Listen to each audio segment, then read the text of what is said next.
Good morning, Portugal. Carl Munson here with the Good Morning Portugal show from expatsportugal.com. How are you this morning? It's Ask Anything About Portugal Wednesday, an increasingly popular session that we do every Wednesday now. And the doc will be here a little bit later on. Andy Thompson, the ever popular and growing in popularity by the day doctor, ex-GP from the UK, who's been very popular on his guest appearances. So now he's a regular every other Wednesday, starting from today, and another regular spotted here from time to time, and very popular too. Last time he was here, Paul from Fiduciary Wealth Management, live from Gibraltar this morning to talk about finance and wealth. How are you, Paul?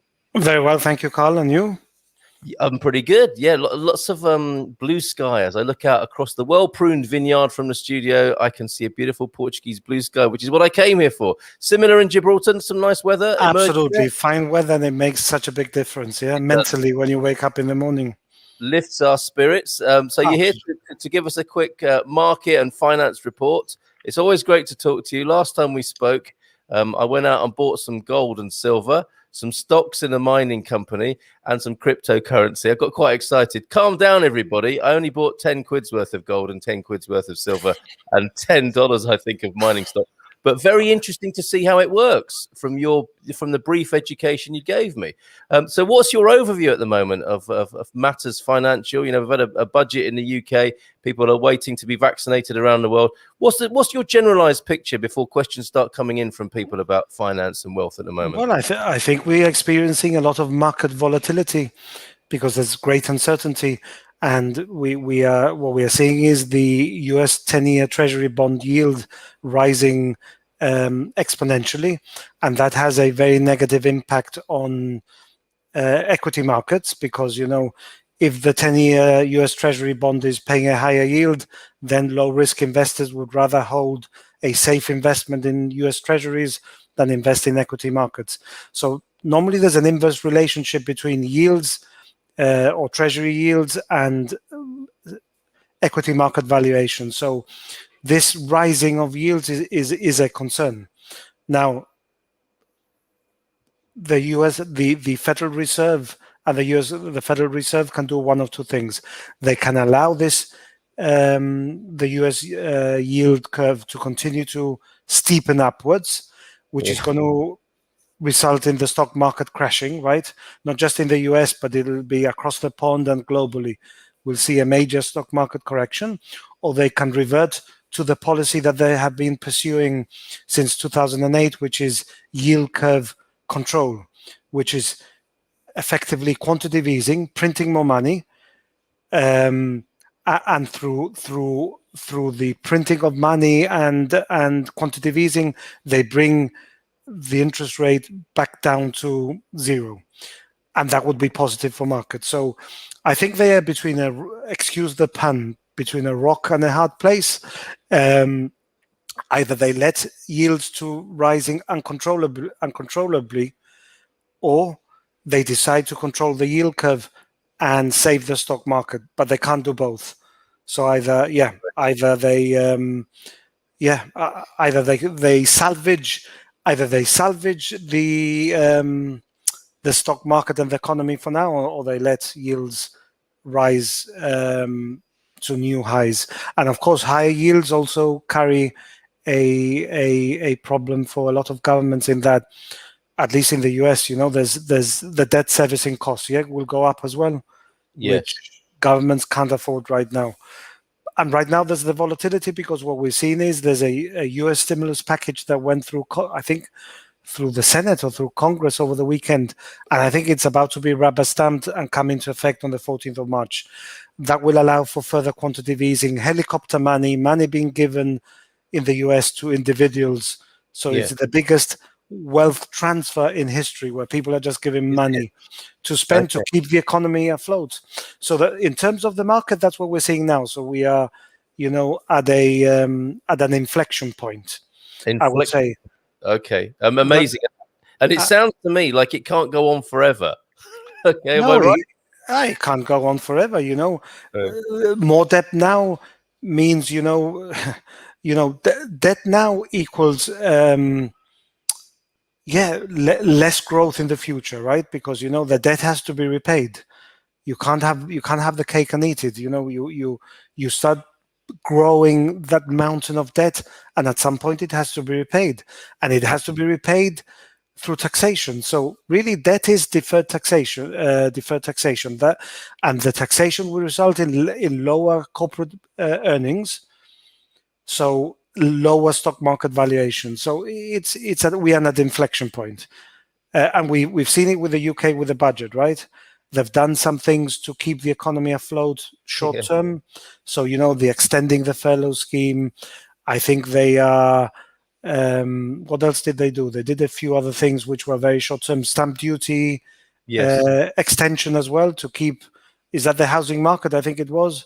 Well, it's fascinating because, understandably, the Conservative Chancellor is being described as behaving in a socialist manner. And that's the crazy thing in the world at the moment, isn't it? Is that you have what would have normally been sort of libertarian governments acting in a very socialistic way, but I suppose they have to at the moment because they need to look after people. Actually, it's a very great point. This is what a lot of academics talk about, the Great Reset, that we are shifting from a free economy to a command central state-controlled economy like Russia and China. Inevitably, because government owns everything, and they're holding the levers of power through the printing of money. So, and look, going back to the Chancellor in the UK, you're right, but I think he's in a difficult position. So he's done all these short-term measures to keep the economy afloat, but equally he's taken the view, and probably rightly so, that corporate tax, which was 19% and due to reduce to 17%, I think it was. He's now decided that in 2023, it's going to go up to what, 23 or 25%, to try and raise more tax revenue to cover all that debt that we've amassed over this pandemic.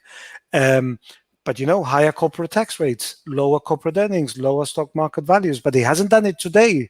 He's doing it in 2023 because he knows that if he were to do that now, first, they wouldn't be re-elected, and secondly, the economy would tank. Right. So, there are difficult decisions to make, in fairness. Okay. No easy decisions. Let's see what questions might be coming. This is fascinating stuff. Paul is here to give his observations. This is shouldn't be taken as advice, okay? These are observations as we look upon the financial world, the markets, and of course you can work with Paul. You can find him in our business directory at expatsportugal.com. Paul and the team help people manage their wealth, and particularly good with transferring of pensions, right, Paul? Yeah, that's one of the areas. Okay, one of the many areas. One of the many areas. Okay, so yes, Paul and Louise are tuned in from the UK, from the Mesa da Cocina, from the kitchen table this morning. Jean Van de Beek is in France. Bon dia to you. Bon dia to Gregor down there in Algarve, over in Alvagra. Bon dia tourists from Gary. No questions so far. Hi, hello, good morning from England. Wishing to be there, but it's life. We can't have it all. So happy new day to all. That's a very philosophical position. Diogo, as ever, good morning to you. Jeannie King is here from the States. Bon dia, todos. Julia McIntyre, bon dia. Lots of greetings for you this morning, Paul. Andy the Doc, here's a question. Who owns these trillions of debt? And what would happen if a number of countries collectively defaulted or at least adopted the severe haircut approach? We're all looking for a severe haircut when we come out of lockdown. But economically speaking, what do you say to this? Who owns the debt? Well, if I may answer the first question, I mean, the haircut, I'm losing my hair very rapidly. So, I mean, I don't think I'm in need of any haircut, unfortunately. But going to economic matters, I doubt it very much if advanced economies are going to default. I think there would be a loss of face. I think, they would find it very difficult to raise. They would find it very difficult to raise debt in the future if they were to default. But I mean, a severe haircut is one of the options on the table, and one that I have advocated for a long time. I mean, unfortunately, it's investors in government debt paper that will pay the price of all this debt that we have amassed. But a haircut would the main benefit of a haircut is the national debt would be reduced, significantly at the stroke of a pen. But of course, those holding the debt won't be happy. If you're paid, £60 for every £100 of bonds that have been issued by a government, then of course it's the investor that carries the can for bad economic management. And of course, the investors aren't just the fat cats, as some people might characterize it. They are the people who get paid from pensions as well, right? So in a way, you're hurting yourself, right? Absolutely. I mean, unfortunately, the ones that carry the can are those, are middle and lower earning individuals rather than the rich and wealthy. Amazing. That's a reality. Yeah. Okay. Andy, he's here twice. Hola, bon dia, Delaria. He's here later on, folks. When Paul leaves us to return to his multi-screened office. I don't know. I've got a vision of you, Paul. Like in Gordon Gekko from Wall Street. Surrounded with the screens and the fancy office. Is that how a modern a financial and wealth advisor works these days? No, when I was younger, I used to have my Bloomberg screen in front of me, but unfortunately, it's somewhere else in the office. But no, yeah. I mean, you should really be tuned into what's happening in the market on a second by second basis, and I think this is unprecedented times because the volatility. I don't expect the volatility to reduce. I think it's going to, if anything, increase moving forward. I mean, some sectors of the economy are going to do well, because as we transition from a pandemic to a post-pandemic world, leisure and travel and those sectors should do well, and those sectors which are more cyclical in nature, materials and so on, are going to do well, and tech is probably going to suffer a bit more shorter term. And everybody has access to this information now, interestingly, don't they? In those old days, with that stereotype of the financial guy with all his screens, you can see that all on your phone now, can't you? I mean, I think investors are more financially savvy now than ever before. I remember in the day when I started, they were completely financially literate. But now investors can be, you can have a fantastic conversation and they can be, completely conversant and knowledgeable on financial markets because of the access to information we have nowadays. So absolutely right. Yeah. Okay. So bon dia from up there in the north, from Joel, and from California. Hola, bon dia, friends, from Hank there. Mark Rigby up in the north. Bon dia de Pavor de Vajim. A great question from Gary now for you, Paul. How come the pound is rising when we were led to believe that it would crash after Brexit? Don't believe everything you hear from politicians. That's a simple answer. But it's a great question. Look, I think the pound was considerably undervalued. I think it still is. Right. I think the euro as an economic area will endure more problems moving forward. The pound, I think, is vulnerable, maybe shorter term, because of the turmoil of, they've done a trade agreement, but until they sign trade agreements globally to make up for the loss of, economic output from crashing out of the EU, and that may take a bit of time, but medium to longer term, I think the UK economy will be very, very strong, stronger than the EU. The EU is a fragmented club, and they're not moving fast, and they're not moving anywhere. And I think they carry a lot of debt, and there's a lot of politics involved. I think the UK is a dynamic entrepreneurial nation, and I think they'll come back very strongly. The pound has always been undervalued. I think the mere fact that we didn't have a trade agreement and there was uncertainty weighed down on the currency. And, I checked it last night, Gary, and I was surprised to see it was 116.15, but I reckon that it should be 120 minimum. Wow. So for me, it's not a great surprise. I think politicians are politicians, and they try, whether it was the yes campaign or the no campaign, they will distort the truth to achieve their own political ambitions and objectives. I think the pound will bounce back, and whether it goes to 120, but it's certainly undervalued now.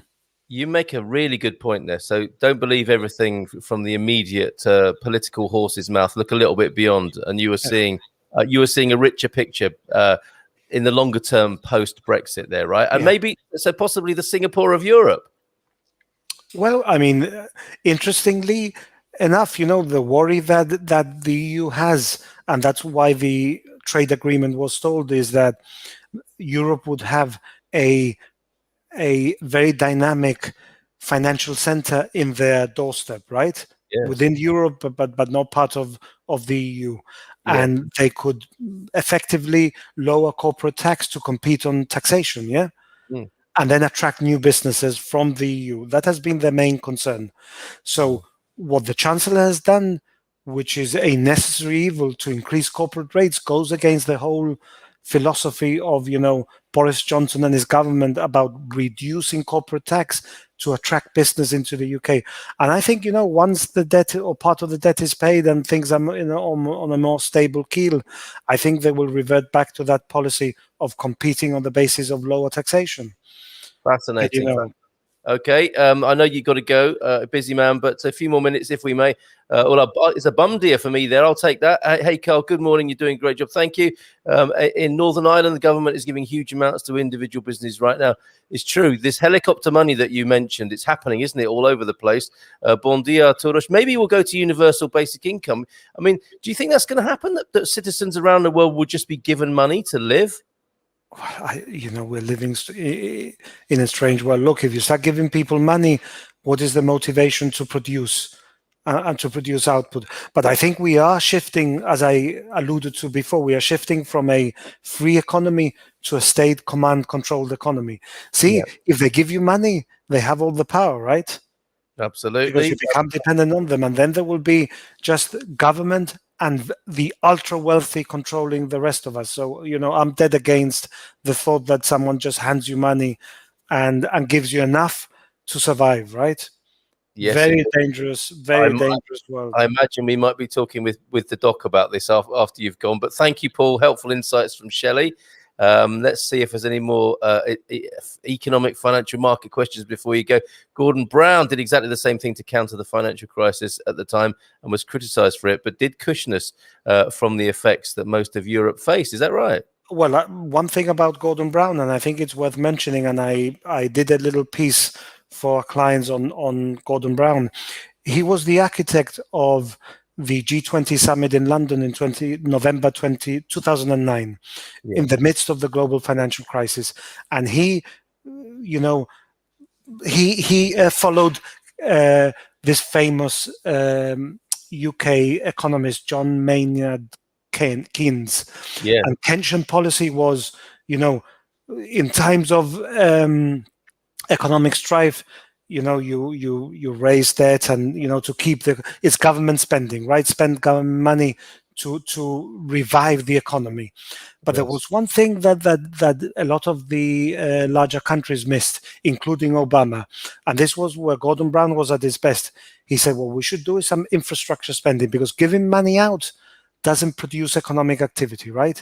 It makes people fat, dumb, and happy and content being at home, which I'm against, by the way. Yes, we've noticed. You noticed, but if you start investing in infrastructure spending, roads, railways, towers, airports, and all the infrastructure, it might not be growth now, but it's future growth, because you create more efficiency and so on, and it creates real jobs, creating those airports and bridges and so on, and it drives real income. And then the multiplier effect kicks in. So I think Gordon Brown was, despite all his, weaknesses, but in terms of his economic policy, it was absorbed. It was accepted by the G20, and Obama then went, and other advanced economies went on a infrastructure spending spree. And I think that is what's going to happen now. The US is due to sign a 2 trillion infrastructure program on the 4th of July, on Independence Day, and I think other countries should follow suit. It's a much more effective way of re-stimulating the global economy. Stimulus. Okay, bail-ins like Cyprus that were being referred to from Don Vasey there. And Mark, the observation from Mark, the huge spending by the UK government is needed, but rather than efficient and effective policies, it is benefiting their own mates and funders. What on earth is 37 billion being spent on for track and trace? The high debt for the future inhibits socialist policies any further. So I think Mark's saying socialism now, but anti-socialism in the long term. The Greeks, says Gary, were close to defaulting, but the EU bailout prevented them doing so. So more debt. Where does that end? It's a question in everybody's mind here. So maybe finally for you, Paul, I know you got to rush off, but Gulzan Dur says, good morning. I'd be interested to know the current situation on taxes for foreign retirees besides the 10% NHR system, capital gains tax, corporate tax on revenue generated outside of Portugal. Do you manage that sort of thing, Paul? We do, but we work with a lovely lady in Portugal who's part of Expats in Portugal called Gilda Pereira.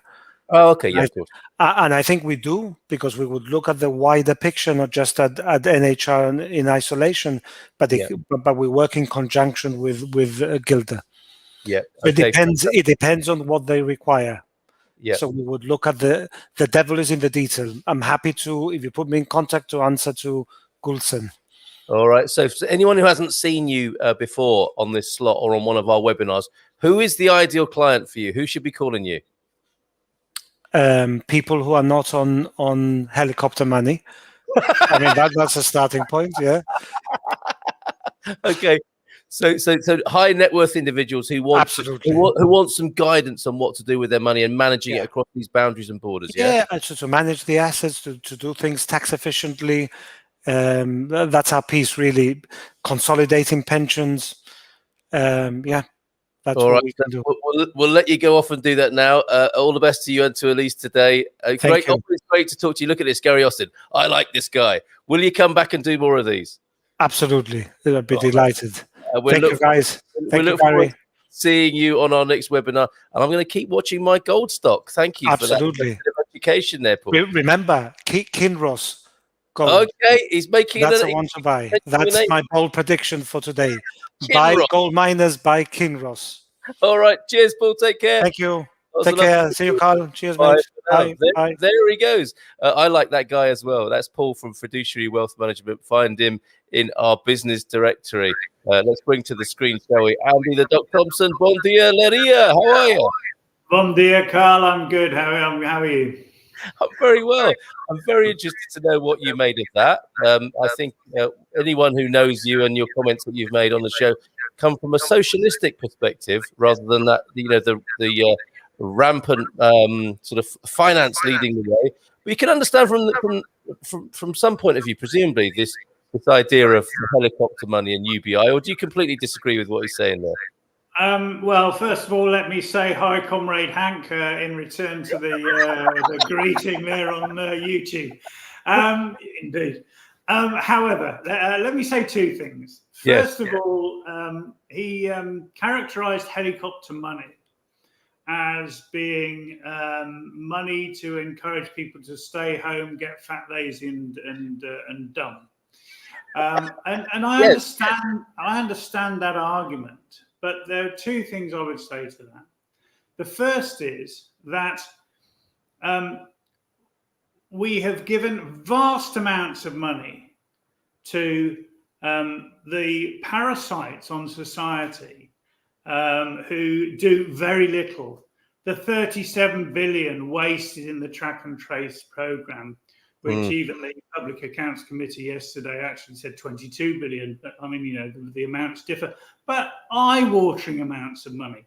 And indeed, in Germany yesterday, the same kind of thing coming to light, 22, I think it was 22 something over there as well, or something in that region. So the first thing is, it's one rule for the masses and another for the bosses. And the bosses get all the money, the helicopter money, for doing nothing effectively. Secondly, UBI, well, I understand the argument. Surely, if you give people money to live on, then that in itself will stimulate the economy.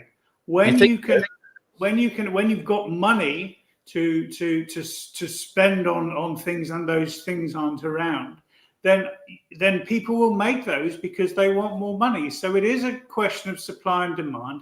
I'm not an economist, but I think it becomes very too simplistic when people say that, oh, we can't give money to people to survive. Why not? Yes. Why not? What has our social security system been since 1945 if it hasn't been giving people money to survive? It has not stopped Britain being a fantastic economy for 50 odd years until the neoliberals decided to totally abolish any idea of social responsibility and any sort of moral compass. There was a question asked on Women's Hour in the UK. Not a great bastion of socialists. yes. People was talking about wage differentials. What should the maximum wage differential in the UK be? This was the question that was asked. And someone on there was saying, oh, the maximum wage differential shouldn't be any more than 100. And there were people on Women's Hour saying 100 is too high. In other words, the minimum wage, if the minimum wage was £10 an hour, no one should be earning more than £1,000 an hour. Now, I agree with that, but people on Women's Hour were saying that was too high. You have to remember this one as well. Lenin in 1917, 1923, when he introduced the new economic policy in Russia, he proposed a temporary wage differential of 100 to 1. Mm-hmm. Even Lenin. And even Lenin was too mild for the listeners on Women's Hour. What's happened? Right, the doc's here, everybody. In case you hadn't noticed, it's Ask Anything About Portugal, incidentally. And I think we can make the transfer here, can't we? Because there was such an interesting point that came up this morning about Paul's fears about a command center, centralized government, and the problem of giving people money because they'll be lazy. I mean, to me, it's a bit like that thing. You know, I remember hearing in my native UK, our native UK. We can't put fruit trees in the street and parks because people will eat the fruit. It's like, God forbid. But, you know, even in Portugal, which is for people, if I may say so, like yourself, who have a vision of a more socialistic society, Portugal's doing pretty well, isn't it, to tax quite highly and to redistribute wealth. But still, that's not enough for people. So could you, in answering that question, could you bring it into sort of Portugal or make it about Portugal? And your analysis, because people do ask this on our forum and on YouTube, you know, that I get questions, what are the politics like in Portugal? So what are they like, and are they doing socialism better? That's an interesting question. So I think, first of all, the constitutionally, and the constitution gets ignored all the time, but constitutionally, Portugal is trying to implement a socialist society. That's what the Constitution says, unchanged since the revolution in 1974. However, let's look at the facts. It has been subject to the huge excesses of the neoliberal clampdown after the crash, and the demands of international finance capital, and therefore has had to cut back on a lot of the pro-socialist policies that were here. So the other thing to remember is that Portugal has naturally, culturally, a more socialist with a small s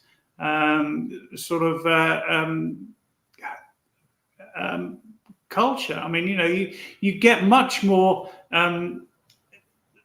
support from your neighbours, from your family, from your community, than you do in the UK. You know, communities in the UK were totally decimated. Now, I'm not saying that, you know, there are villages in central Portugal that haven't been depopulated. Of course they have, but when you look at the way in which traditional industries in the UK were decimated in the 70s and the 80s, and in fact even in the 90s, and huge numbers of people had to move away from their historic social and cultural links, you totally smashed communities. In Portugal, that hasn't happened so much. So there's a much better infrastructure on which to build a more socialist society in Portugal. So you might say, thank goodness for the socialistic constitution of Portugal putting the brakes on neoliberal development, because that tension is definitely here, isn't it? There are people who would want Portugal to be exactly like the rest of Europe, leading the way as a poster boy of Europe, being a neoliberal exemplar. Let's get rid of all this embarrassing old poverty and let's just be a brave new world, centrally led and pumping loads of money into the economy. Absolutely. Yeah. Okay. So from Paul, we've got some lovely comments. We need to catch up a bit here. Greetings from Harrogate. It is, by the way, ask anything about Portugal. If we've got a bit confused this morning, we will bring it back to ask anything about Portugal. As well as asking anything about our political beliefs, that's fine too. Greetings from Harrogate. Gale force winds, heavy rain with no definitive date when we can return. Thanks, expats. Portugal. It's like being there every day. It's a pleasure, Paul. Absolutely is. Lots of love to Harrogate. And over in Australia now. Good evening to you, Mark. Great to have your company as ever. Hola, bon dia to you. Sally, it was a bom dia, not a bum dia. I quite like a bum dia every now and then. Hello from Baltimore. Shouldn't have said that. That's going to have repercussions. Jimmy White says hello from Baltimore. Suzanne Cathola. I'm not sure what that means there, but good morning anyway to you, Susan. Don Vasey from Northern Colorado. Good morning to you, Don. Thank you for your other comments as well. And I was jumping about trying to make them appropriate to Paul. And I got into his world, his finance world of chop, busy. So we can breathe out now and take it a bit easier. Hello from Cornwall. Love Portugal. Love your program. You keep me smiling. Oh, that's lovely to hear, Paula. Thank you so much. Bon dia to you.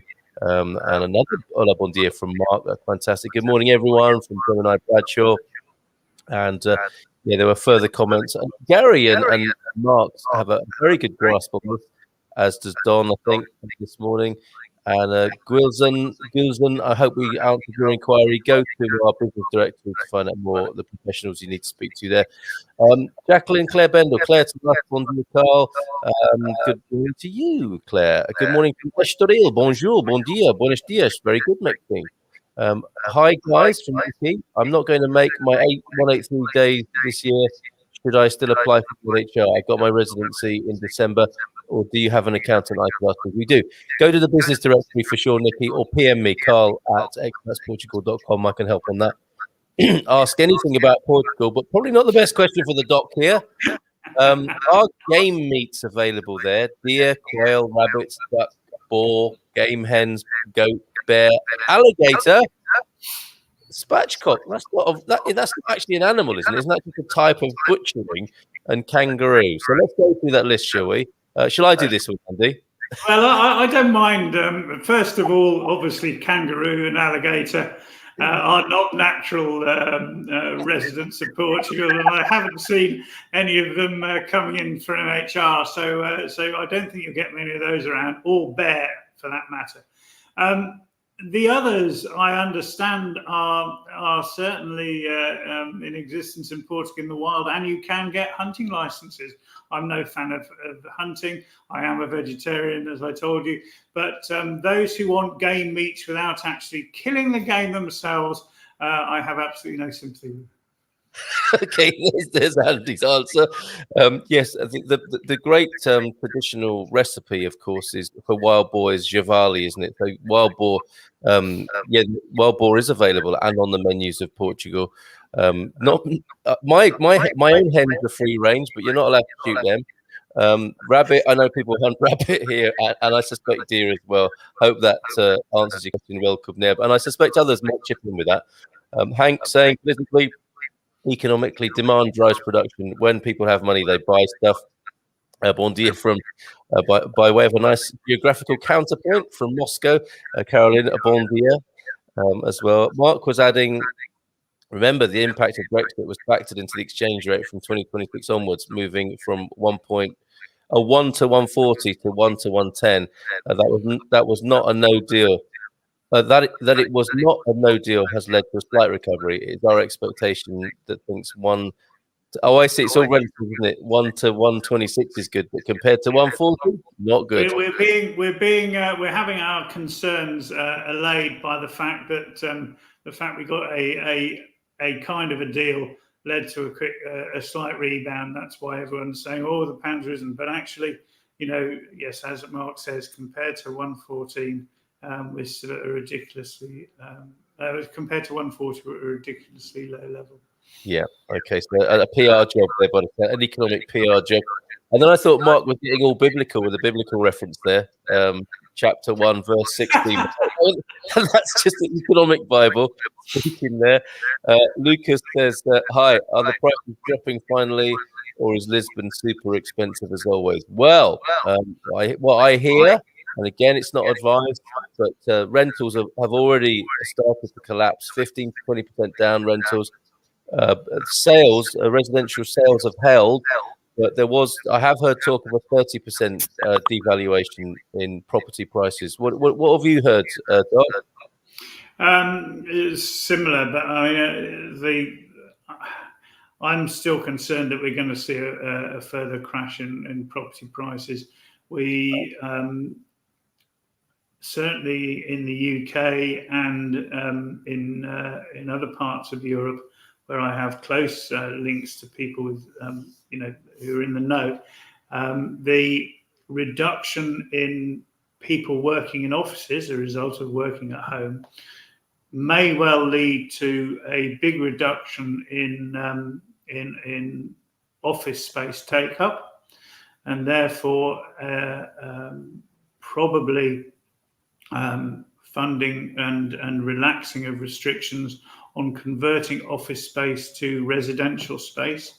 Mm-hmm. And that has a potential to undermine the residential property prices. And certainly that's happening in the UK. There's evidence of that in certain parts of the UK, and it is likely to happen elsewhere as companies realise they can save huge amounts of money by making their employees pay for their workspace in the form of mortgages and rents. That's what's going on, isn't it, really? And these incredible sleights of hand are really quite extraordinary, aren't they, at the moment? Maxine, there was a hi, Comrade Andy, but I think you got that from Hank. Maxine says, what was the name he said? I think that was the prediction from Paul earlier, was Kinross. Oh, Kinross, yeah. Kinross ROSS. A filthy industry previously. I don't know if it's any better. What's your view on that, Doc? Don't know. I mean,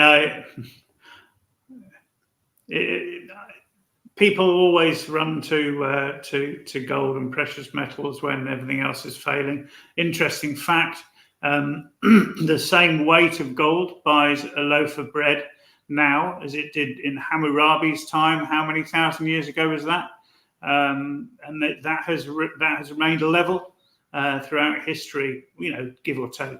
But it's very interesting that gold always retains its value. And as long as gold retains its value and everything else is plummeting, those who don't want to go into Bitcoin, etc., are likely to buy gold. And therefore, the demand for gold and therefore the prices of gold stocks is likely to be maintained.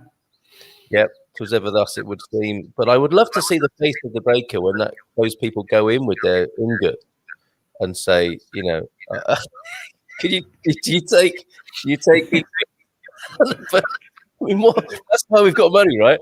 Carl and Doc from Penny in Devon. Good morning to you, Penny. Preach, Andy. These are responses, I think, to your earlier firm treatment of the neoliberal impulse, I think, Hank. Doc from Hank there. Preach, Andy, and nailed, brother. It's interesting, isn't it, how the right don't talk to each other in such ways as brother and comrade. Why is that, do you think, sociologically, emotionally? Oh, that's simple, Carl, because those of us on the left have a socialistic, communal, cooperative attitude, and therefore we support each other, and those on the right are individualistic, therefore they're not going to start praising each other because they're individuals. And they just say, "You there." Yeah. Only joking, everybody. Only joking. UBI gets my vote. There's been a universal basic income. How far down the road is this? Do you think it's going to happen across the Western civilizations, Doc?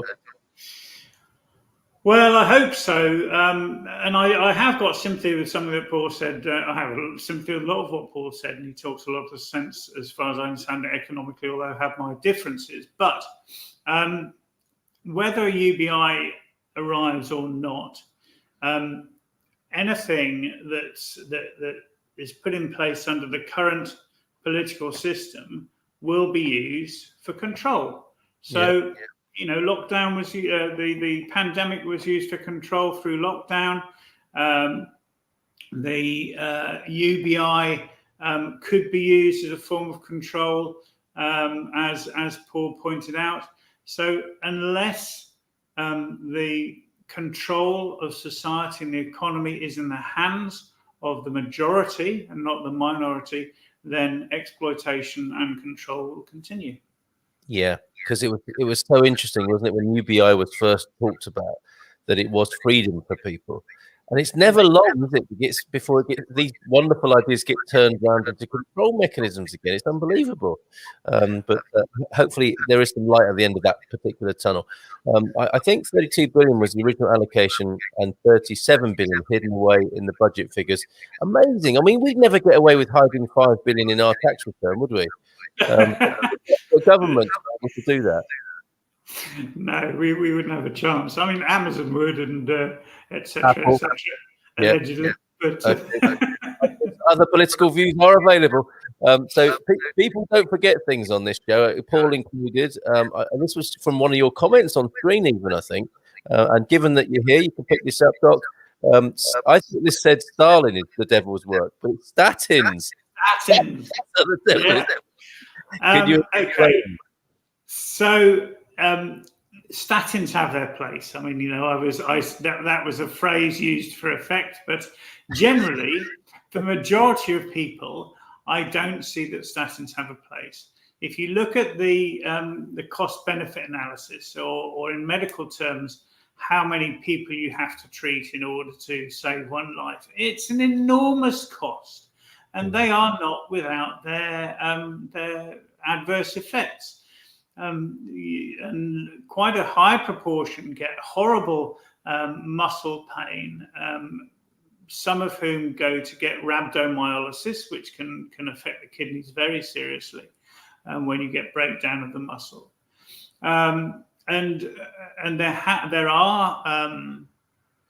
there are studies that show an increase in death rates from violent death, an increase in depression on populations on statins.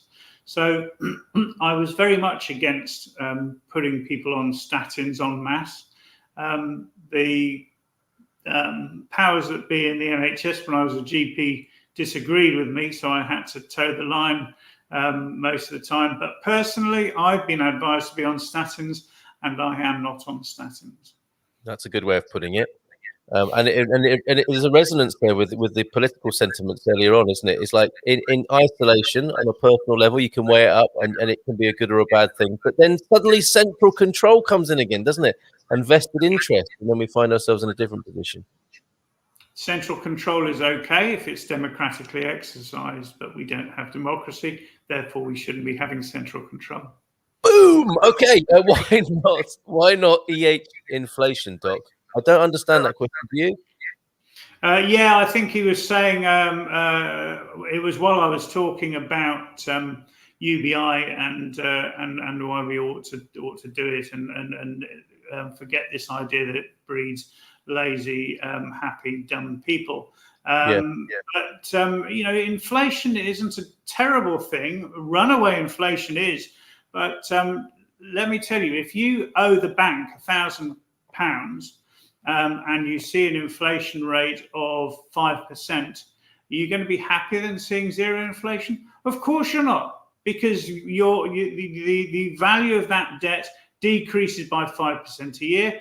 your income should be increasing by 5% a year, and that debt as a percentage of what you're earning is getting less and less. Thanks for the question there, John. Thank you, Doc. This is interesting. I love this, the UBI debate and where this might go as a social experiment. A recent study in the US and California now has data that belies the fat and happy theory. We're going to call it that from here on in. Unemployment is down. Poverty gap is narrowing. The data is coming in the real life experiment. Nothing is that simple. Well said. Thank you for sharing that, Julia. I mean, I think that, and it probably does reflect what we were saying before. In the early days, it will be great until the government get hold of it on a mass scale and then ruin it for their own agendas, possibly. I feel like a quick burst of the red flags, says Gary. So you're inspiring people all over the world this morning. This is great. Donna Jacqueline is here, everybody. Please put the date on the show. I've been on the wrong one for 3/4 of an hour. by your own admission, crazy grandma. I have done that. Maybe what I need to do, like kids have socks with the day of the week on. I need to have a shirt with the right day on it so people know what's going on here. So we can confirm, Jacqueline, for you that it's the 10th of March, 2021, and it's 9:47. So sorry about that earlier on, and I'll look forward to reading your comments on an earlier show another time. Hank says China would love a world with all neoliberal economists. Yeah, that would be an interesting mix, wouldn't it? Jacqueline, hear from friends this morning that the bridges are all hung with red flags. Is that right? Why would that be, or is that a joke? I don't know. Okay, maybe that's true. Maybe there's something going on outside that we're not. While we're chatting here, looking at our political navels, is that revolution is going on? It's happening outside without us. Mate, for real, I was out of work for 1.5 years last year and asked for help. Didn't get nothing here in England. If you're not working and you are English, you get, as foreigners, go to work to support the English economy. Very sad, fed up with it. You're leaning against an open door here, I think, Diogo, with your criticisms of the political system in the UK in many ways, I'm sure. And just, from one man to another, from man to man here, we wish you the best, Diogo. And, in your personal and in the general circumstances there, good socialism begins at home. I think that's a sentiment we can all agree with, right? Yeah, absolutely. Yeah, Hank Staliker, the US is the poster child for what happens with unfettered, unregulated capitalism. Learn from our mistakes. Yeah, and of course, but your elite and most wealthy would say this place is fantastic. Look what I've done, wouldn't they? On the other hand, capitalists hollowed out the country from the inside out. So I guess what you're saying there, Hank, is it's just like one of those movie sets now, like a Western, where you've got the facade of America held up with bits of timber at the back, maybe. Umberto, Andy the Doc, qualified and good paid jobs are being replaced by IT, artificial intelligence, and machines. So the model of social security being financed by the income of the workers will be difficult in the future. Maybe the machines could start to pay taxes. Yes, make them pay. Right, this is a really good question and a really good observation. I'm sure you're on top of this, Doc, in your analysis of things. Yeah. What would you say to that? Okay, so the easy answer is that the owners of the machine should pay taxes. Yes. Because they have less labor costs and therefore more profit. But there's a really more serious point, because if all the as whoever it was said, sorry, I missed who asked the question. Umberto Vital. Umberto, yeah. So the less workers there are, the less money there is to actually buy the things that the machines are making. This is why UBI is a step towards a total reorganization of the socioeconomic system. The old socialist adage was to each according to his ability, to each according to his needs, from each according to his ability. And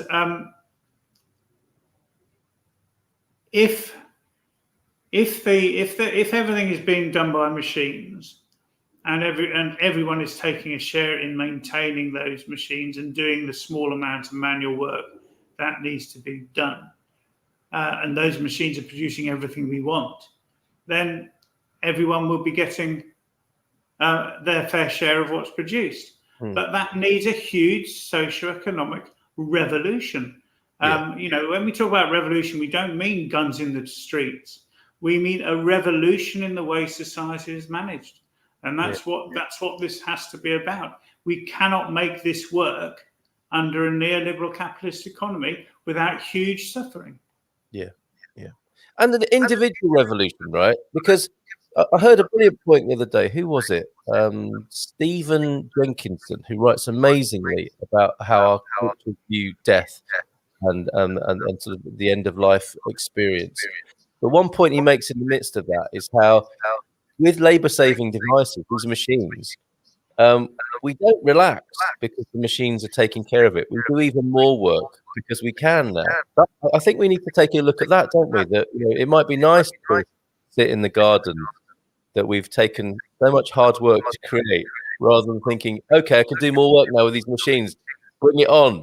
We don't know how to relax, do we? We don't know how to create this leisure society that was the stuff of science fiction 50 years ago. Absolutely. I mean, I was sitting on the balcony with Leone yesterday thinking exactly this. You know, I'm retired. I get my very good NHS pension, which I wasn't able to consolidate. And although I, you know, and bring over here as a different form of investment, although I looked very hard. So I get my money from the UK government, a fairly gilt-edged pension, you know, very secure. As secure as the UK government, so perhaps I ought to be worried. But, you know, I sit here and I can do nothing. But if I've sat there for more than 5 minutes, I start to feel uncomfortable. Okay, yes, I'm 55. I should feel uncomfortable. I never thought I would be retired before 65. My personal circumstances, most of you know, I had a stroke, so I ended up retiring early. But I'm on the computer doing all sorts of things. I love programming, so I do bits of programming. I research. I dream about having a workshop to be able to do carpentry and that kind of thing. Yeah, but we have to get our work-life balance right. Yeah. And we have to adjust that work-life balance. We could afford a society, we could afford a 20-hour week. If you get rid of all the unproductive middle management that were the result of the managerial explosion, who produce zero, probably, in, you know, or close to zero in terms of wealth. Get rid of all of them. Get rid of the marketing of crap. Sorry, Carl, but the marketing of crap, which happens, and which huge amounts of money is spent.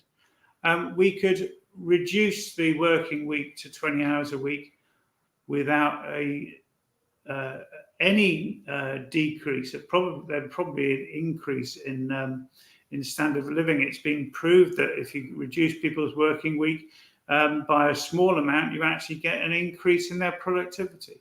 Of course you do. Of course you do. And bringing this back to Portugal, I think we need an amnesty on people who hate their jobs, and for that to be understood and managed and mitigated.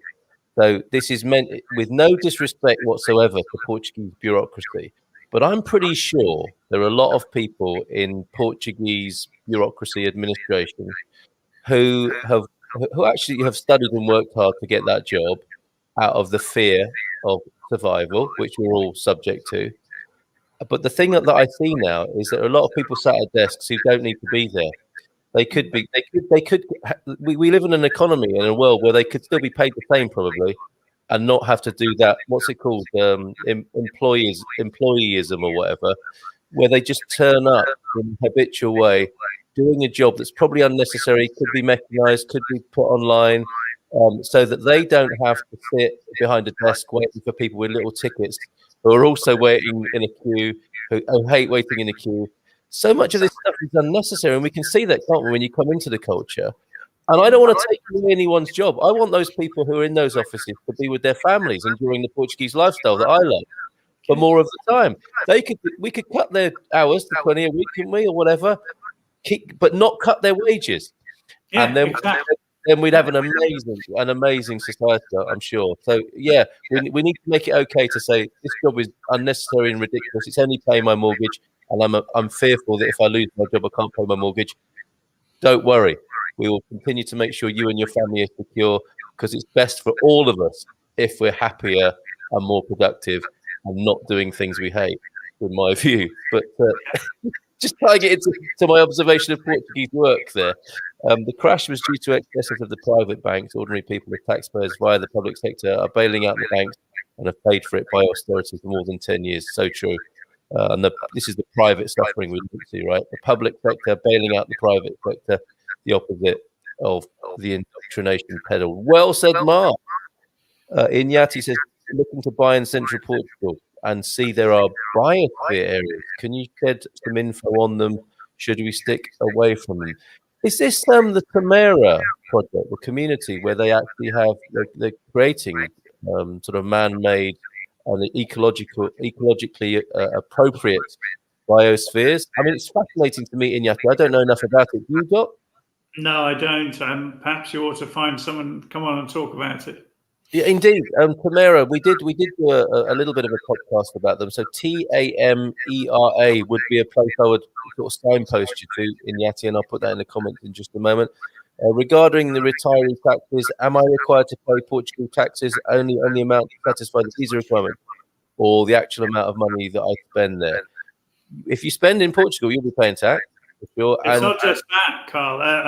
If you become a Portuguese taxpayer, you pay tax on your worldwide income. Yep. And the only way that you won't be doing that is if you have if your tax resident as well in another country that has a bilateral tax treaty with Portugal. Yeah, and as I understand it, at the moment, 10% to be paid on pensions from elsewhere in the world. So you check out again. That's a place you go to the business directory to find out a professional who can help you with that. So many comments this morning, Doc. You're a very popular guest. Don't panic, everybody. He's going to be here every other Wednesday to help me on Ask Anything About Portugal, which is what this is. From Canada, yes, believe it or not. From Canada to Finland to hopefully Portugal soon. Good luck in your journey, Susan. Carl, that was about the flags that she posted earlier. You said you don't know what that means, and it was the 3 different flags.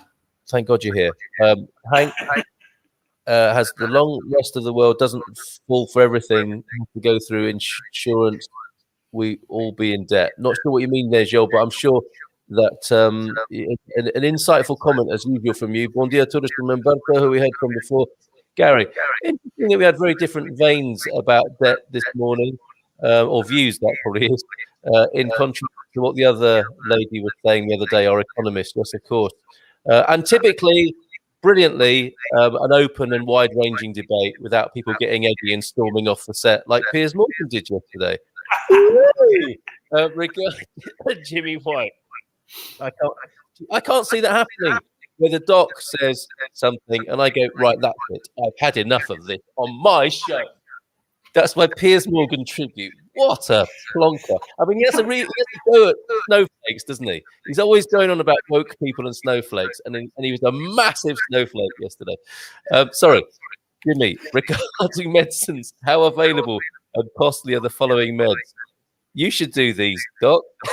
Yeah. I don't recognise Jardiace, but everything that I am on and a few others I know are easily available.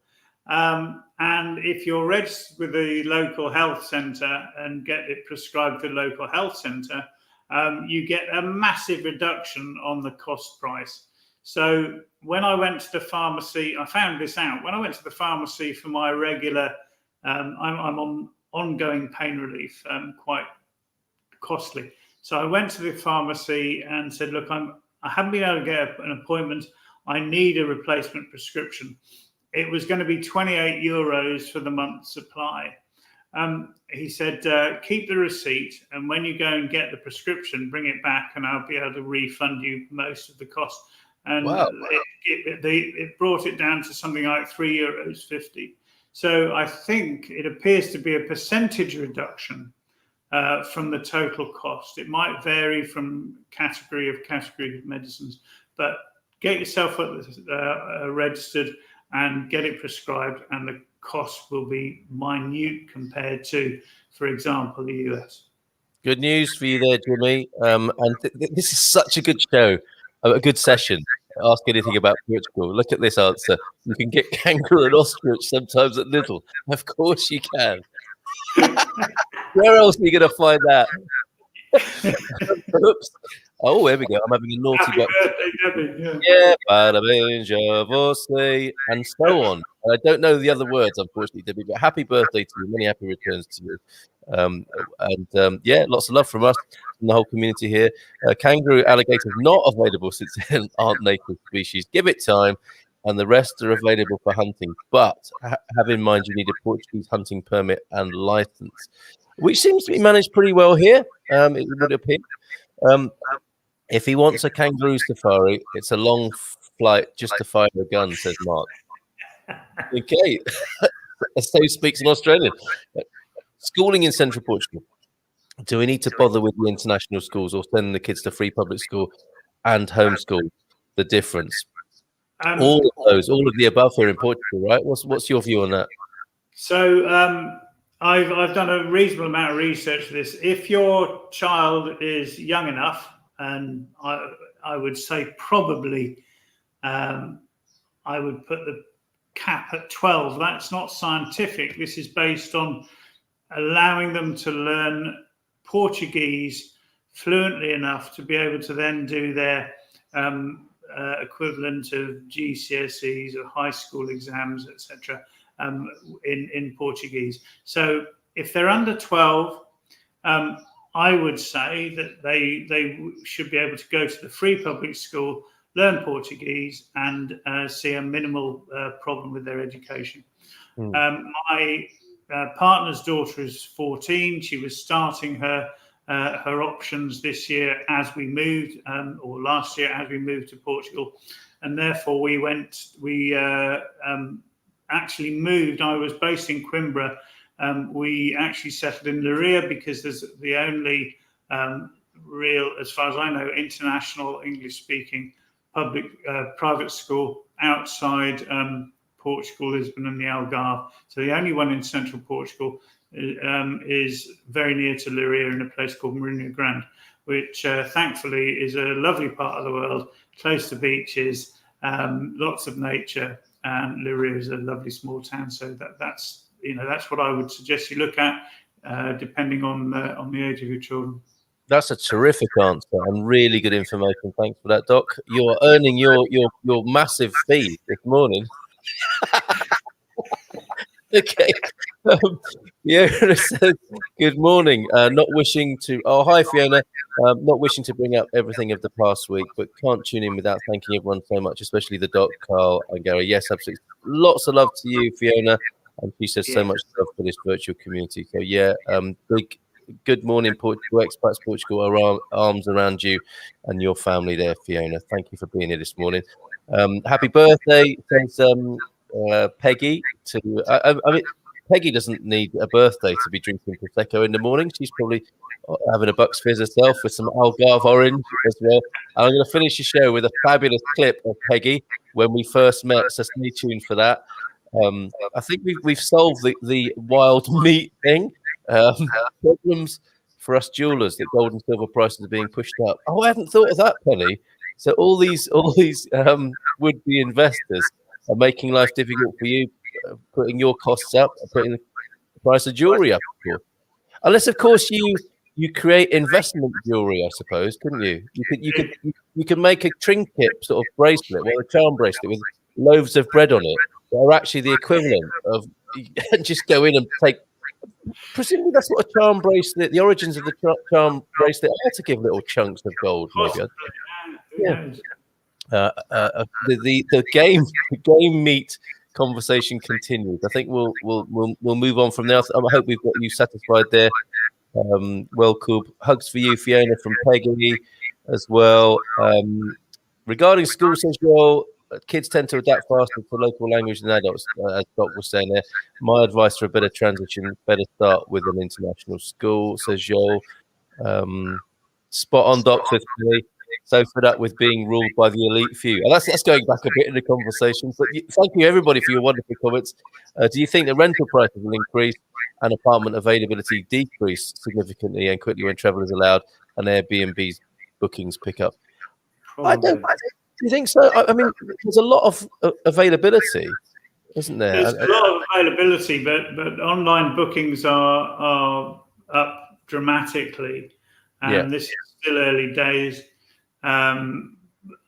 I think, you know, if you want to look at a chart, it'll be up and down, very volatile in terms of availability and prices until the market settles down again.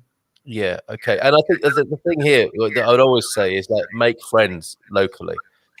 Do that virtually before you come. The network, you know, the word of mouth network is always going to yield things that you'll never see on the big sites. So Doreen, you're a great networker like that, and I thoroughly recommend it to make friends before you come and for them to put the feelers out for you. Another excellent inquiry from Welcome. Compared to the average American who is overweight, and I don't think he's being rude there. That's a sort of scientific fact, isn't it? By global terms, how prevalent is obesity in Portugal, Doc? Is that a problem here? Well, only it's not something I've researched, but you know, when I look around, it's certainly not as high a problem as it is in the UK. You do see obese people here, but very, very few. I think it's because a lot of people walk. You know, there's a lot of exercise taking place. There's still people doing quite a few manual jobs. I don't think overeating is a big thing. Although people like their dinners. I don't see it. I just don't see obesity. Sugar and booze, definitely. You know, there's a steady creep here, isn't there? Of like, you know, probably where people used to eat and drink only a few times a week in a society that's becoming more comfortable. It happens every day, doesn't it? Terence Anamudu, bon dia to you, Terence. Fabulous name, Jimmy. Regarding temporary health insurance for a D7 visa, is 77 too high for coverage? Which companies might offer this coverage? Thank you very much. Tune in tomorrow evening, Jimmy, to our webinar. We have a special tomorrow on insurance, and I think we can, or our associates, partners can get you covered for that. So it's not going to be too high. You just need to shop around. I tried 3 different stations. Each had severe, statins, that'll be. Each had severe side effects for me personally. I thought you said we had 3 different stations. Good Morning Portugal and 2 others. Each had severe side effects. We can't guarantee you won't have side effects from listening to the Good Morning Portugal show. Eventually, my UK GP agreed that I should no longer take them. Improved greatly not having them. Happy for people that take them that do not display side effects. Another well-balanced support of what you were saying there, Doc. Question. What would be a low pulse rate figure that could be... Are you happy to answer these sort of medical things? Anything under 50 is what I was taught. I think in the risk-averse NHS, they'd probably be saying 60 now. But, you know, if you're a well-trained athlete, then 50 would be normal. If you're rather less fit, probably somewhere between sort of, anything above 60 would be okay. Okay, interesting. So it's possible to be too laid back. I'm just interested, Gary. Do you take your pulse daily? Fascinating. Joel, the Portuguese, says, I'm overweight by Portuguese standards, but then again, I'm a bit of the Portuguese norm at 6'2" and 286.6 with the typical beer belly. I don't know what they call that here. I'd love to know the Portuguese word for that, for Guinness gut or beer belly. Doc's left views, let the people have control, says Paul.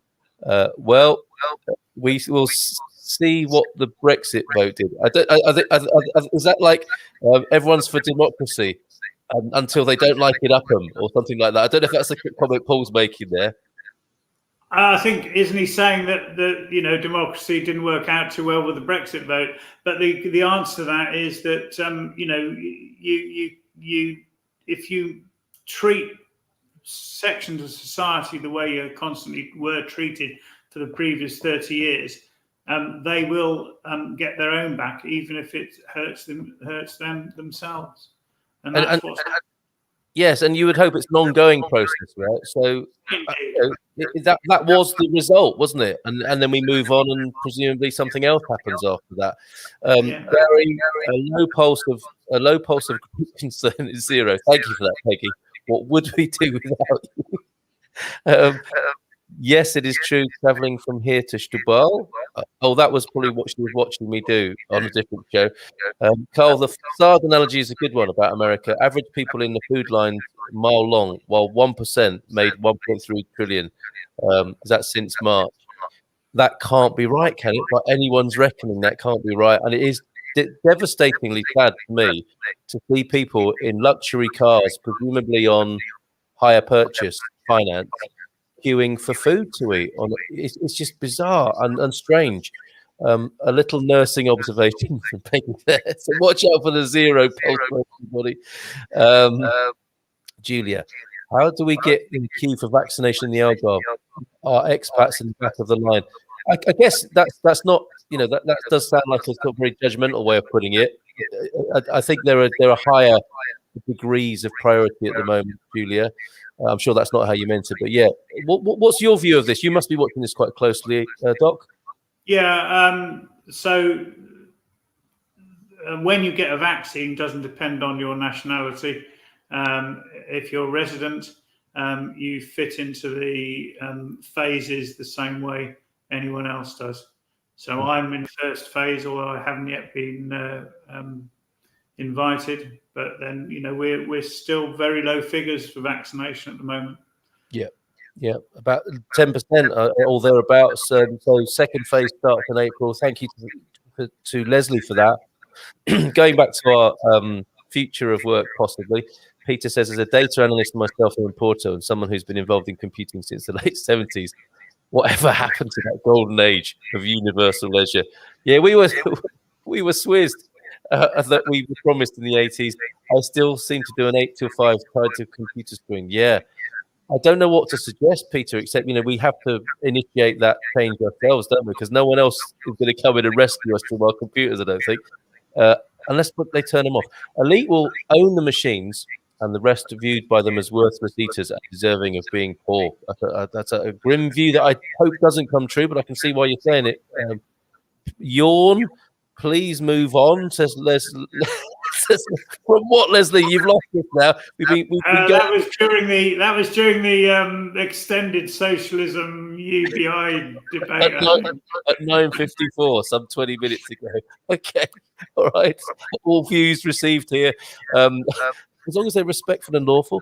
Happy birthday, Debbie, from Fiona. And your well-being will improve no end having retired early. Much better for your health, even if there was a financial hit from Mark there. Agree with you, Andy, to me, what people may do when retired. I don't think they stand still. I think many believe in the Rumi quote, don't die with your music still in you. That's beautiful, Jimmy. Don't die with your music. So a chance to let your music out, I guess we could say. 44 watching, just 12 thumbs up. Come on, Mark wants you to just give us some thumbs. Even you, Leslie, a thumbs down is as good as a thumbs up as far as the algorithm go, I think. So hit that thumbs down if you wish. Workers work, talkers talk, says Paul. But sadly, talkers rule the world. Oh, okay. Todo dia uma nova oportunidade que a vida oferece a quem me crê. Why did you do this to me, Jenny? Aproveita o seu dia. Feliz aniversário, Debbie. Okay, fantastic. So, yes, please, Leslie, I think we have moved on.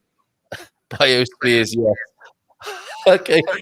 Paul and Lottie at the kitchen table. You will need to be registered with your local Centre de Sol to be on their vaccination list. So make sure you do that if that's what you want to happen. And still a massive pile of comments to get through. Let's do this. Thank you to Fiona from Debbie. I'll PM you in a little while. Wonderful. Mark, in Portugal, the ATM, the cash machine, and the NHS IT systems are far in advance of those in the UK, resulting from the twin impacts of scale and coming to the technology slightly later. Yeah, the ATMs are fantastic here. Maxine, enough people are not paying taxes to make life easier for mid and lower. In Portugal, is that right, or is that a distribution problem? What's the deal there? I mean, you'd think Portugal is wealthy enough to look after its least well off, or those in poverty. Yeah, I think again it is a question, as everywhere else, of enforcement and distribution. It's nice to see large corruption cases hitting the news. We have the scandal of Banco Espírito Santo, and the ex was it the president or the prime minister possibly facing charges. We need more of that. We need to make sure that the wealthy are paying their share. It's often the fact that enforcement, or has often been the fact that enforcement focuses on the lower paid and those who are taking much less from the system than from the likes of, once again, Amazon, Apple, etc. Okay, we might have lost Leslie there, but there you go. I must be lucky because I'm 90% of the bureaucracy I've encountered has been quite efficient and well. It wasn't a dig at people, Gary. Really, I just sometimes see people sitting there, and I'm thinking, I imagine they would rather be out with their families and enjoying Portuguese life rather than being chained to a desk. Except for the IMT in Coimbra, he says, which are a little more than a dictator. So that's the other 10%. From Poland to USA and hopefully to Portugal soon as well from Jersey. Piers acted like a spoilt brat when confronted with the facts. He storms off. Yeah, he might have even staged it. In my 60s, don't need any meds as I am, says Leslie. WFPB. I'm not sure. Tell us what that means, Leslie, if you're still here. I visited Poland for 3 short days, says Joel. Besides the language barrier, Portuguese speaking English in an Eastern country, not easy, he says. Crocodile sandwich and make it snappy. Thanks for the dad joke. Bon dia from Maria Santor. What a great show this morning, says Jeannie. You can't please them all, but that's what happens when you get to the heady heights of scale that we're at. I am a lead nurse in London, as you say, and a friend of mine who is a radiographer. We both decided to move to Portugal, Porto. Do you know if it's possible to have any job not speaking Portuguese? That's going to be difficult in the health situation, isn't it, Doc? Yeah, I can't imagine you'd be able to do that without speaking a reasonable amount of Portuguese. So you're probably going to have to look at a job outside the health economy to start with. Yeah, okay. And Joel's saying to you, don't see a major issue that if it's just a language barrier, but if it's regarding qualifications, it will depend. Best guess, find a reasonably quickly job in that area. Okay, so just get involved wherever you can in the job ladder. By the sound of it, sugar is legalized cocaine. I don't think there's much of an argument about that, Gary. You know, it is a real problem. I would say less processed food eaten here. This is the impact on obesity, of course, and more walking, so less artificial sweeteners consumed that have a paradoxical impact. Yeah, looking forward to losing a few pounds now I live with, as Mark. Artificial sweeteners, are they also the work of the devil, Andy? Yes, they are. But I would throw in a plug for stevia, which isn't artificial. It's a plant which is very sweet. Was originally banned, probably under the influence of the sugar producers, dare I say it, but thankfully is now commonly available and not artificial. They are quite powerful people, those sugar people, are they not? And they're effective, felt centuries after their evil work practices within the political system still, it would appear. Yeah. Okay, so where were we? People were deliberately lied to in terms of Brexit referendum and demonstrably lied to ever since. Reality will kick in too late for the majority of the UK. Hopefully those people will become aware of that in greater numbers and organise themselves appropriately. Do you know, says Nikki, if I can get Saluvisc on prescription, please, in Portugal? It's not something I need, but I would be very surprised if it's not available. But I couldn't answer for definite. All right, Nikki, there you go. Under 50 is classified as bradycardia unless you're an athlete. I guess some very interesting and erudite people in our community, aren't there? Joel says to Nikki, if you are registered or applied for the Portuguese Health Services, the best way to get that info is talking to your family doctor about prescriptions. Jose, who was asking about the work inquiry, though our long-term goal is to open a health clinic together. We need any jobs for the time being, and afraid that for now the language barrier might be a problem. That it's a problem for all of us, but help is at hand through a number of avenues. And I would say, Jose, I mean, you sound Portuguese. That to me, not that I do this, the best way to learn Portuguese must be immersed in a job situation, rather than trying to do it online at home. I would say immersion would be great if you can get yourself a job. Sorry, can't be much of this as well. People would. Oh, yeah, we've done that one. Penny, my resting heart rate went down after dry January. That's interesting. Frugal February and into miserable March. So it's all about balance, isn't it? Like I was going to say, how healthy do you want to be? Obviously, really healthy. But I mean, how miserable do you want to be would be another way of looking at it, wouldn't it? Isn't it all about balance, Doc? Yeah, of course it is. Yeah, balance your red wine with your white wine. Remember where you heard that? Sensible perspective and comments from Doc, as always. Should we keep him then? Should we get him back every other Wednesday? I tried statins ×3 and had dreadful aches and pains. Cole, shouldn't Doc have the Friday slot? Then we'd have Dr. Feel Good Friday. Look, you know me. I love a wordplay as much as anyone. But I can't structure the schedule just to shoehorn that in, John. So he's here on a Wednesday. Okay. Bon dia, Turush. Where you been? He might be nursing a hangover. We know Frank, don't we? Bon dia, Turush. Nice to see the Doc. Leslie, bless you. I did put a thumbs up. God love you. Morning, Mr. M and the Doc. How you all been? We've been great, but we've missed you, Ree. Where have you been? We just say, cheers, buddy, and I get a wash hands emoticon. Okay, thank you for the reminder. Andy, seems to me, said Hank, the mainstream Democrat Party in the US would be a centre-right party in Europe. How accurate is that statement? Great question. It's absolutely true. The US traditional historical party system was based on the Republicans being the representatives of the wealthy landowners and the Democrats being the party of the wealthy industrialists, neither of whom are going to be helpful to the mass of the working class, and both of whom are right of centre. There you go. See what he did there? Great show. Thank you, Andy and Carl. Joel says the majority of the EU is leftist, but slowly shifting, isn't it? There's a pressure. The left is, the very ground that the left are standing on is moving as we speak, I would say. Hank, and that's my understanding from what I've read. We don't really have a left party. You don't, do you? I mean, apart from there might be some local associations, but there's no representation in mass politics, is there, that you'd recognise as left? No, absolutely. There are moves. There've been moves to set one up for 70 or 80 years. Longer, in fact, but it's not happening at the moment. No. After 70 or 80 years, I guess you're kind of up against it, aren't you? And I don't know why I'm laughing. Leslie, here's a party we'd vote for: the Whole Food Plant-Based Party. Sounds good to me. That's a good 4-word bit of health advice there. Thanks, Leslie. Well, I would consider Democrats as a left party here. Says Joel there. Stevia is the name of the sweetener, the natural sweetener that the doc was mentioning, and xylitol too, a natural sweetener. And I think that's also with all of these, they get synthesized, don't they, by a company that can make a whole lot more from added value.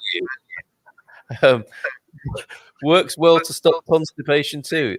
There may be personal experience of the stevia, I don't know, but some of those sweeteners do get you going, don't they? They do. But it's because they don't get absorbed into the out of the gut, and therefore they draw water and by osmosis into the gut. There you go. Technical explanation as well. Doc, it's 25 past 10. It was you that said we should have a 90-minute show, and you've made it happen here.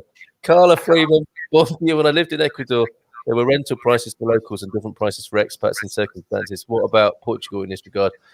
That can happen. You can rock up in a local town and, clearly you're not from around here and people might try it on. I think that's human nature.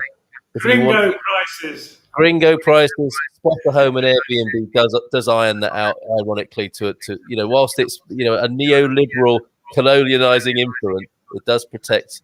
Oh, I guess and therefore it protects the Gringo as well. Maxine, the jobs will not as easy get a job now after Brexit. It's all the more difficult, says Maxine. This is a cryptic one. The answer is more we then. I mean, drink more water, we more. I don't know. Wine. I think it's supposed to be wine. Hey, thank God for that. Yeah, as ever, the answer is more wine. Join us tomorrow evening for our Good Morning Portugal Wine Club. And when Doc was, I felt a bit guilty when you were saying, I work more than ever now. I'm thinking, we're making him work hard as our secretary for the wine club. So we don't want to put you under any pressure. Get a local friend to negotiate a better deal is the advice. Portuguese BFFs thoroughly recommend them. The EU is ruled by the ECB, and they are, as Gary grabs another drink of wine. You reckon there's a market for an expats clinic in Porto? If yes, how would you plan it, or what would be your major considerations? Have you thought about being an advisor or going into the health business here, and or observe that opportunity? Yes, I suppose I've, it's something I've got a passing potential interest in. So if Jose wants to PM me on the forum, then I might get involved in the conversation. Thereby destroying his retirement plan even further there. But that is an alluring proposition. So just go to expatsportugal.com and you'll find Doc on our forum, or I think he's fairly free and easy like I am on social media too. So friend him up there. A final question. We've exhausted everybody finally. Organic food in Portugal. I've read there's a movement, but where do you find it? Don't see much in stores. Looking for eggs, milk, and apples. Interesting. Where do you go for the best possible food? Well, for eggs and apples, we go to our local farmers market twice a week in the centre of Leiria. Fantastic, and it's not guaranteed organic, but I'd be surprised if it's not. As far as milk's concerned, well, I don't drink ordinary milk. I drink almond milk, and I get that from Lidl or Continental or wherever I happen to be at the time. But there is organically marked milk in the supermarkets. I think it's pretty well catered for, Julia. There's a great shop called Salero as well, which you'll find in most of the big shopping centres, the shopping malls. And as Andy says, you go to the local market, you can't be sure it's organic, but you can have a conversation with people. It's a bit like that bind that companies have. If they want to certify organic, it's a massive cost. So again, get to know your local network, and you will find organic here and good quality. And as Leslie was saying, plant-based whole foods are available. It's part of the diet here, part of the lifestyle, and also grow your own. We have hens here, and the eggs are fantastic. And it's such a lovely aspect to life, to get into growing your own food and having your own hens. Andy, your wine is in Pingados. News just in. Good news. That's for next week.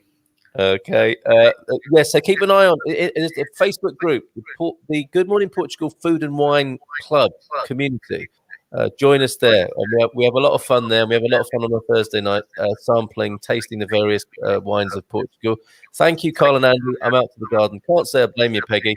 We're a test of anyone's patience this morning. Thanks for today. This is my new hangout, says Susan.